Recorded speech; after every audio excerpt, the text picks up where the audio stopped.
Bayan, ilang bahagi ng Tomas Morato, Quezon City ang isinara para bigyan daan ang isang car-free Sunday activity na nakatuon sa kalusugan at aktibong pamumuhay. Yan ang sentro ng balita ni Denise Osorio. Ang kalsadang nakasanayan nating dinadaanan ng kotse sa Tomas Morato sa Quezon City, tila isang Sunday playground na ngayon para sa healthy living. Sa programang Pinasigla Kalyesugan ng Department of Health, hindi lang car-free Sunday ang kalsada dahil kasabay rin ang isang healthy market at mga iba't ibang health zones. Maliban pa sa walking, jogging, pagbabike, patok na batok ang Zumba sessions at mga libreng pa-check-up. Ayon sa DOH, hindi lang pampapawis ang araw na ito dahil one-stop na pati ang kanilang mga serbisyo. Inutos doon ng Pangulo at nandito tayo ngayon, nilo-launch natin to para gawin talaga sa lahat ng local government. We're promoting really healthy lifestyle. Ang advantage itong mga open spaces, walang kotse, that means wala kang carbon monoxide, makaka-inhale kayo ng fresh air. Tapos yung social networking, it's very good for mental health. Open spaces are always good for mental health. And dinagdagan namin ng services. May dental booth, may blood donation, may HIV testing, may TB testing, may health literacy, at marami pang iba. May doktor na pwede magkonsulta. At dahil mas epektibo ang paglalapit ng mga serbisyo sa tao, target ng DOH na mas madami pang lugar ang makaranas ng car-free open spaces at pop-up health services. Gusto natin buong Pilipinas. Sana po buong Pilipinas, lahat ng ating local chief executive, sana lahat ng mga mayor maging model na ito. Alam nyo, ang healthy population, tama si mayor kadalasan ang health natin pag nagkasakit na huli na yon.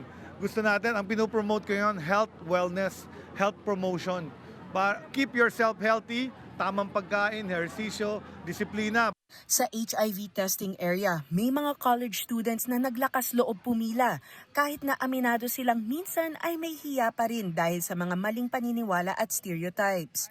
Para kay Arla, na nahihiyang humarap sa kamera, mas kailangang palakasin ang kaalaman at kailangang palitan ang paghusga ng suporta.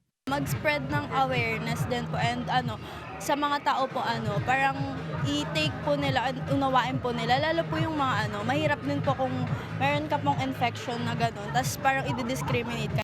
May sakit sa lungs si Arla at ito ang nagpaudyok sa kanyang magpa-HIV test para makasiguro na malusog pa rin siya. Pero dagdag ni Arla, hindi na dapat pang maghintay na magkaroon ng sakit para lang magpatingin, lalo na't may mga libreng pa-check-up at testing na ang pamahalaan. Ayon naman kay Allen Nara na isang HIV advocate, malaki talaga ang tulong kapag may testing na dinadala sa community.